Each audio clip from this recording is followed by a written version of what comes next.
Yeah, so I think that's kind of what happens with like every generation. Like there's taking like their own steps ahead. So what usually also happens with parents is that maybe they know about like LGBTQI plus identities, and they even know like how to use the correct names, pronouns, and stuff like that.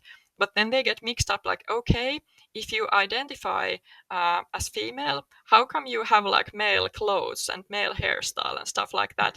And that's how like they have like, is it like deconstructed like their own definitions, and they're creating Hmm. them themselves, and that's how our like brain get like really mixed up, that okay, like what's happening here, that this is not aligned with how I perceive gender, and it shouldn't be, because they're making their own like gender expressions.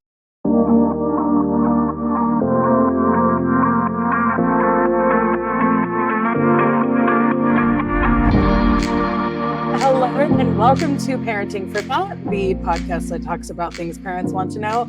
And even if not, we're here anyways. For my third ever guest, I have Maarit Grönroos. If I said that halfway correct, I feel like I get a gold star. Yeah, definitely you get a gold star. Yeah. I'll make my one other Finnish friend very proud. Yeah. And we connected because we both follow the same business development strategist. And so it was a value match from day one. And when I found out what Maarit does, I got really excited. Um, and you're going to find out why in a sec once Maarit tells us what she does. But I don't even remember who reached out to who first. I think it was just Yeah, like a me melding neither. of. I think it Yeah, was it just a was a melding. natural like collision in a good kind of way. It was just like a melding of the minds, and we were like, we need to collab in whatever Yeah. way two people can collaborate. We need to be doing that. So we wrote you all a blog post, and we're gonna talk about that today. So Maarit, who are you? What do you do? Yeah. So I'm Maarit Grönroos. I'm originally from Finland, and now I live in California, and I offer my coaching services wherever you have the internet connection. My background is as a clinical psychologist and a psychotherapist, and I'm specialized in gender, sexual, and relationship diversities. So think about like all things queer. Those are like my basic day and my life, and I love that. Yeah, so I especially help parents in supporting their queer teens or like gender questioning teens. And anybody who knows me can understand why that's an immediate value match for me. I've shared with a lot of folks, some of my background is I was raised evangelical Christian, and being non-binary or queer of any sort, it's not even that it wasn't, like, number one, it wasn't an option, and number two, I hadn't even heard of it. I didn't even know that Yeah, non-binary existed until I was in my 30s. And then once I learned yeah, about it, I'm like, wow, that feels like really natural to me. Like, mm, that really mm, resonates. yeah. And I'm so lucky about kids today because they have all the labels that they can sort of like go shopping with their identity. Okay, this is me, and this is me, and this is me, and this is the combination that I am. So they have much more tools than we had. Oh, 100%. My niece has like a pronoun rotation. It's wonderful. Mm, And she'll correct me, if it's a he day, he'll be mhm, like, he, I'll be like, yeah, got it. yeah, Wonderful. yeah, Yeah, it's definitely. a really beautiful thing. And so what I really loved was how you are more supporting teenagers or parents with teens. And, I'm typically supporting families with really young children. Yeah. And it's when we have parents who are empowered to make informed decisions about their parenting in early childhood, the way that links up in those teen Mm, years, man, and this is what our blog post was about, right? yeah, yeah, definitely. Like, what's the saying about that? Like, when you plant a seed, so then you get to harvest it later. So that's kind of what happens with like early childhood and like adolescence. Absolutely. Everything that you do in early childhood leads to something later on. Um, and this is a concept that I feel really strongly about, is that you've got to look ahead and trace back to where you are and figure out then how to get there. And then it's so funny because I was talking to a friend of mine who's a therapist who was sharing how so much of the time he is looking back and figuring out how to help Yeah. folks catch up Yeah. to where they are. And so there's times for looking forward and times for looking Yeah. behind. Yeah, yeah. And actually what we really need to do like after those things is how to be like present in the moment and like be present with our kid, be present with our teen and like cherish that moment because that's what counts like in the end. Well, and this is what I love. Poor parents, they can't do anything right, right? Because sometimes you have to look behind, sometimes you have to look ahead, and then don't forget to be present in the moment, and don't forget Yeah, this, don't forget that, and yeah, you're yeah, juggling so much. yeah. Don't worry. Yeah, and there You'll are so many demands, and that's what I usually like. Well, like parents come to me that they feel like they usually, like we usually have values alignment, like a really good values alignment, that they want to support their kid or their teen, Yep. and then they have like all of these demands in their head that I need to do this, I need to do that, I need to do all kinds of things.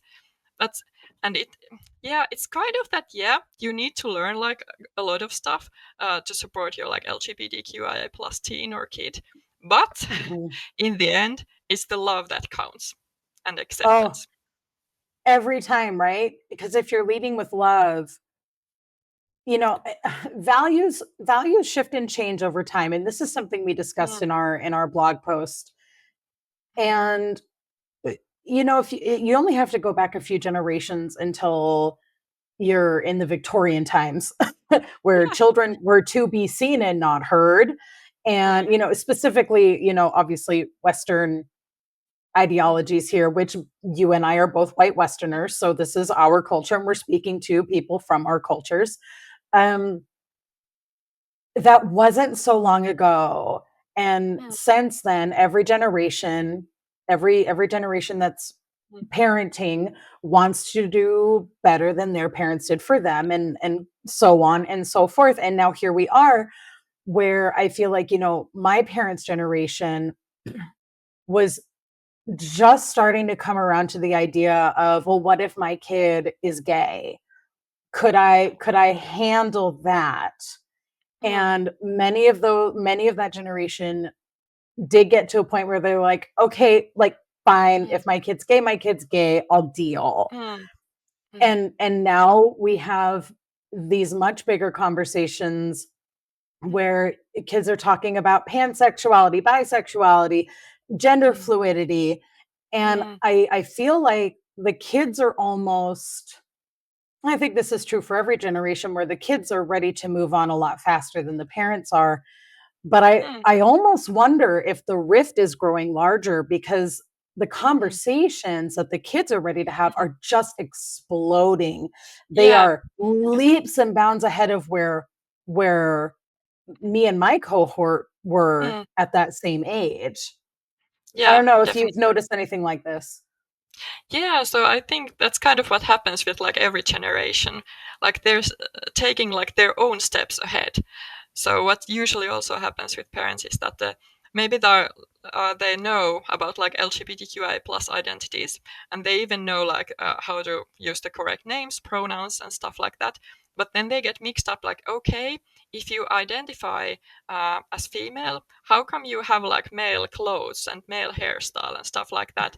And that's how like they have like, is it like deconstructed like their own definitions, and they're creating them Mhm. themselves, and that's how our like brain get like really mixed up that okay, like what's happening here, that this is not aligned with how I perceive gender, and it shouldn't be because they're making their own like gender expressions. What it like can we just say mic drop?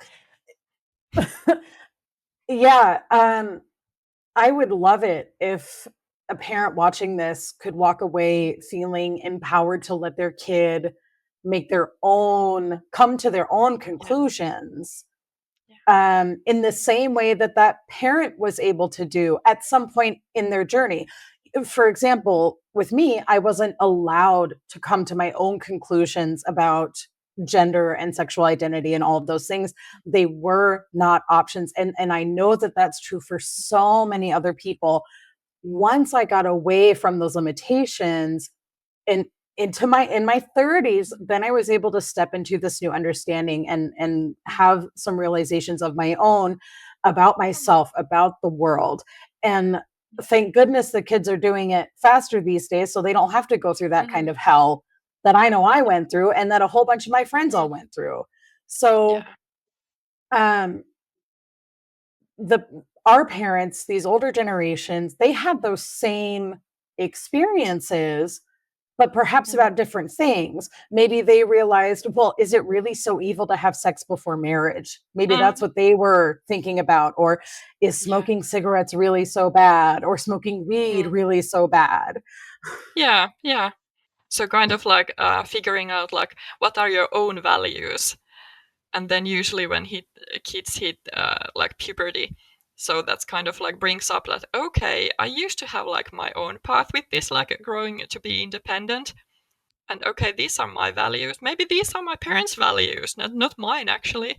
And what are the values that I want to uh like be aligned with when like bringing up my own teen? Yeah. And I think that there's so much room. I love challenging the idea of black and white thinking in every Yeah. possible way. I'm very into gray areas.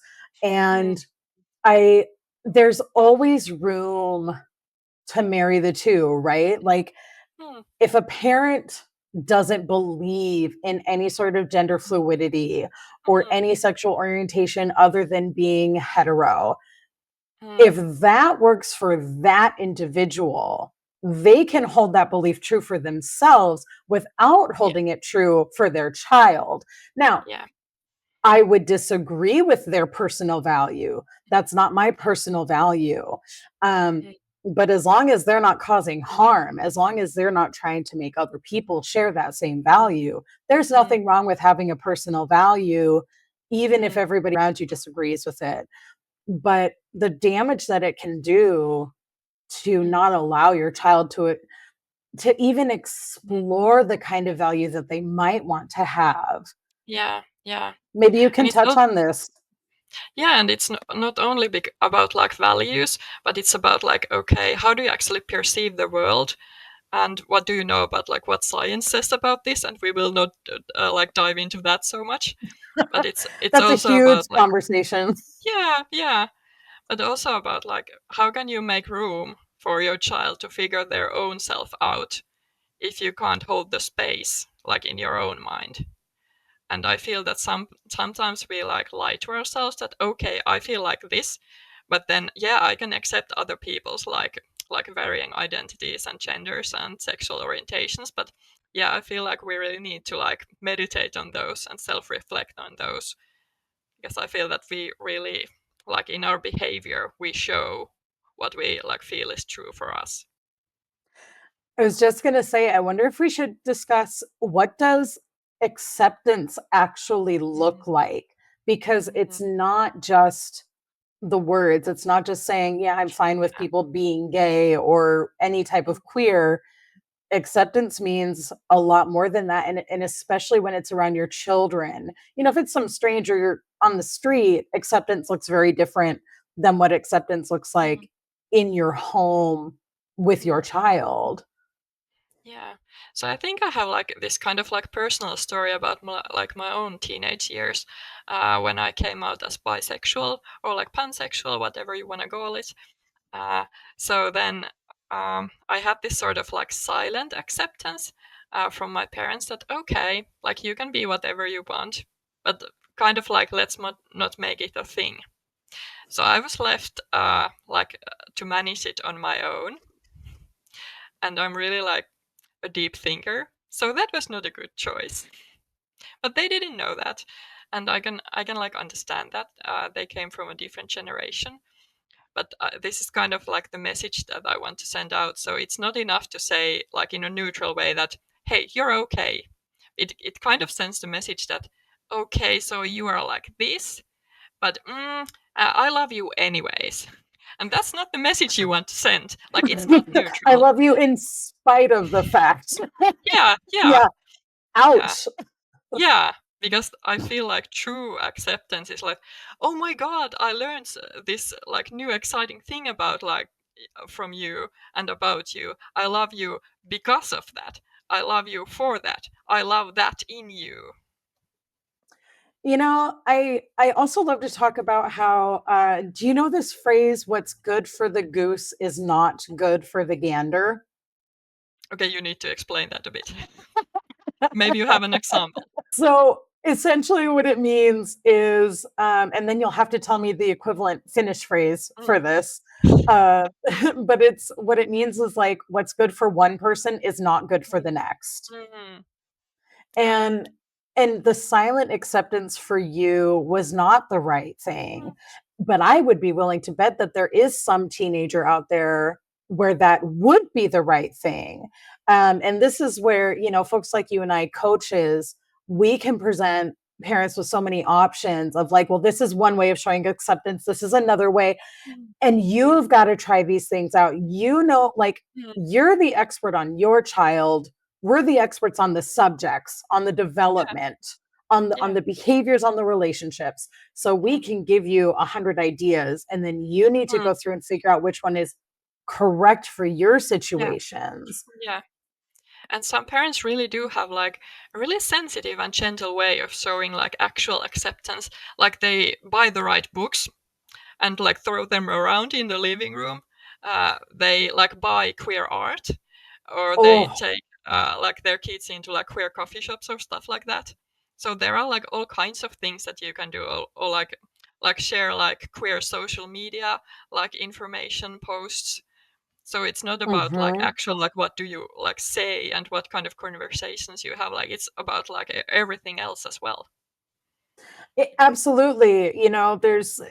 For sure you've heard this phrase, actions speak louder than words. Yeah, And definitely. So true. and there's so many ways to show acceptance, right? And I love this idea of buying queer art and buying books on queerness and just kind of filling the home in subtle but meaningful ways Mm, with things that broaden the horizon. And if leave it to your kid to start the conversation. mhm. Yeah. Again, parents, you know your kids better than we know your kids. if Mhm, if your kid is the kind who can start the conversation on their own, or who needs a lot of time to warm up, these subtle ways are really beautiful. Or if your kid is the conversation starter or can handle you coming right at them and saying, what the heck is up with this non-binary, like, teach me things, mhm, like, child, you teach me, because for sure you know more about this than I do. What a mhm. great way to just break down some walls and let your kids show off what they know, and then dive in with them. Yeah. And I feel like the actual challenge is like how can parents like self-regulate when they're hearing stuff for the first time? So how can they like take a deep breath and be like, okay, I have two ears, one mouth. They should be used in that proportion. Well, I mean, I think it's for folks who aren't necessarily ready for, this big topic of queerness with their child. I imagine it feels perhaps equivalent to their child coming home and saying like, oh, I tried cocaine last night. Yeah, It might feel yeah. really shocking, and Mm, it might be very jarring, and mm, an opportunity for everybody to explore what their mm. values are and what this Yeah. means. And perhaps if we could even help somebody to shift Mm, from a fearful mindset to an mm. inquisitive one. I Yeah. Yeah. love to tell parents to get curious Yeah. uh, That was the in word every that was in my context. mind also. Yeah.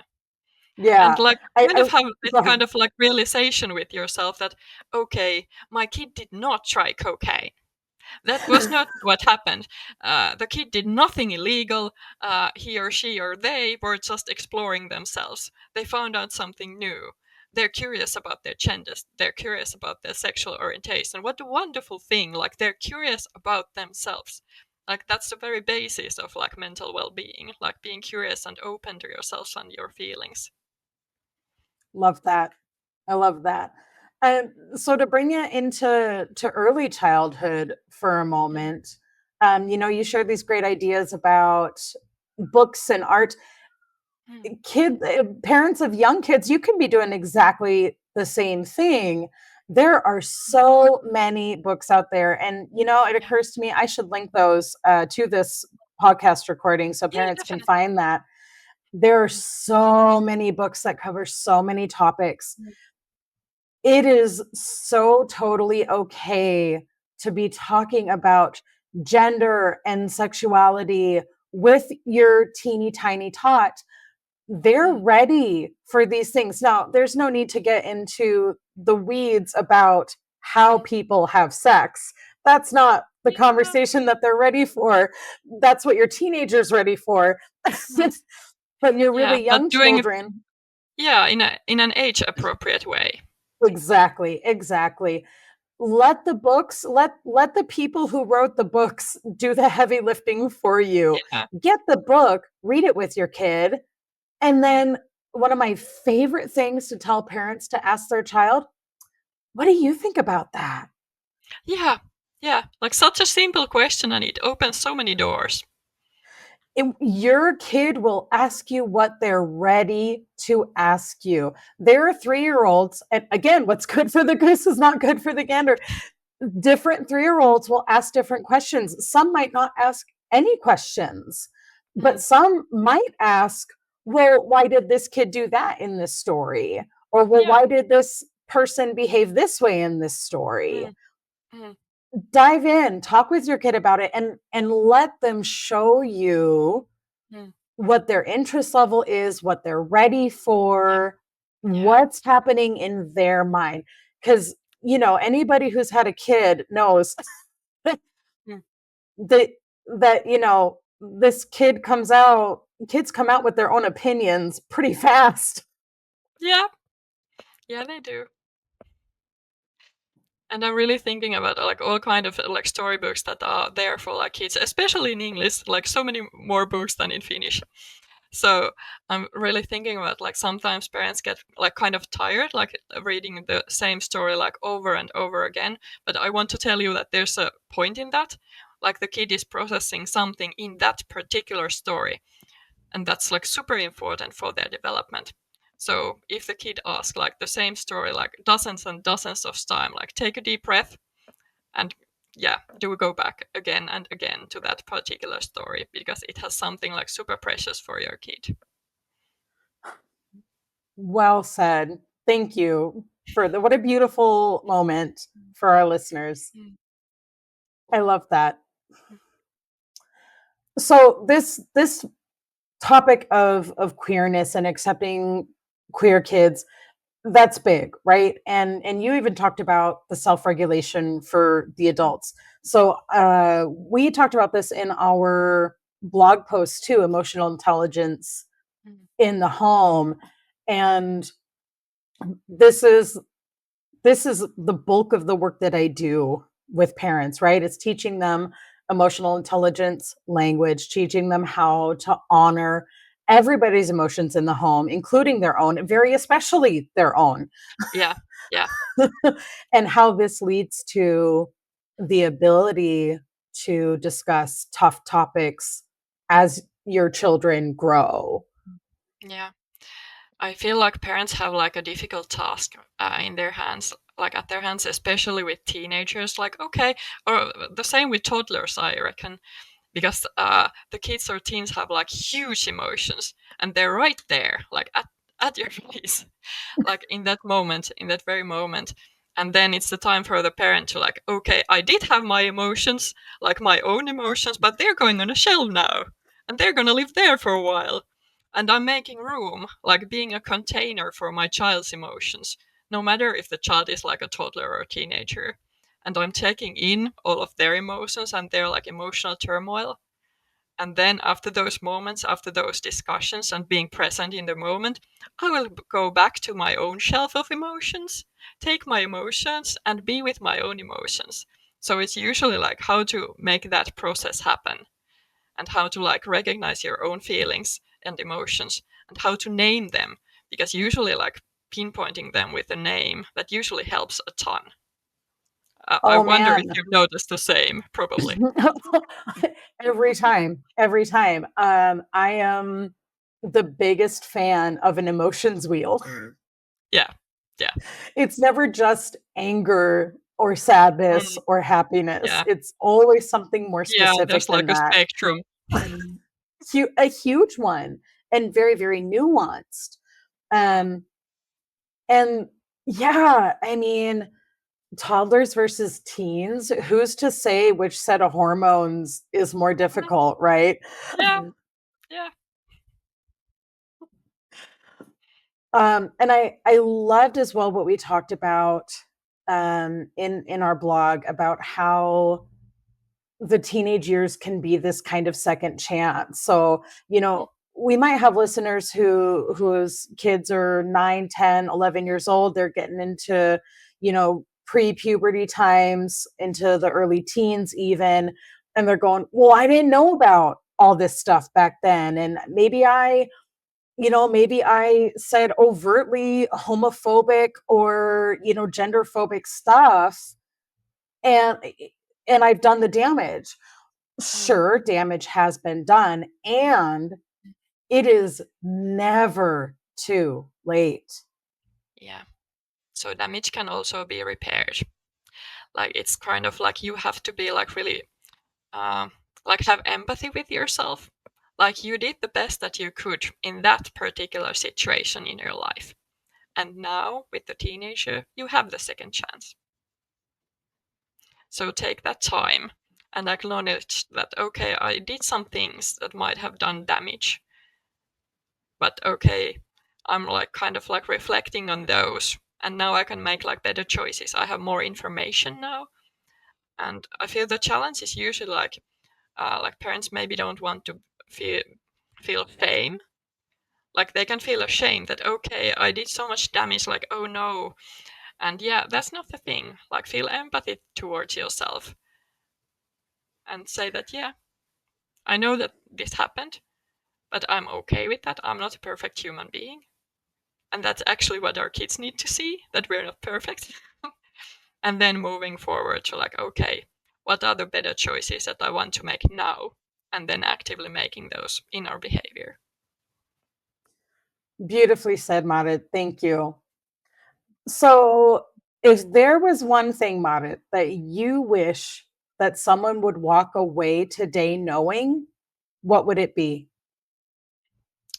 Well, I kind of want to say that, especially with like genderqueer, like teenagers, like because somehow, like sometimes it feels for, especially for parents, that it's about the pronouns. And I want to say at the same time that yes, it is about using the correct pronouns, but it's also not like totally not about the pronouns, because those are words, and okay, they are important, like very important, but there's something even more important, and that's like the connection. Like, how does your teen feel when they're interacting with you? Do they feel safe? Do they feel loved, accepted, honored, respected? And that's a thing that matters. So when, not if, but when you will make mistakes with pronouns, I'm doing them like all the time, especially with the different language. So that happens. So then don't focus on yourself and be like, oh no, I made a mistake. I'm so sorry, so sorry, so sorry. This was because blah, blah, blah, blah, blah. And then it becomes like all about you. So notice that you made a mistake. Ask that, okay, I'm sorry, he, she, yeah, that's what I meant. And then carry on with the actual conversation that was going on, because that was about your teen. It was not about you. And if you want to feel that shame, then go have it on your own time, not your kids' time. Marit, we need to already book uh, episode 2 together. Yeah, definitely. We're going to do that. And we can have a whole half hour talk about pronouns just Yeah, by yeah. itself. That's such an important one. That's such a good one. Thank you so much for being here Yeah, with thank you us for today. inviting me. I love our collaboration. I can't wait for the next thing. Yeah, me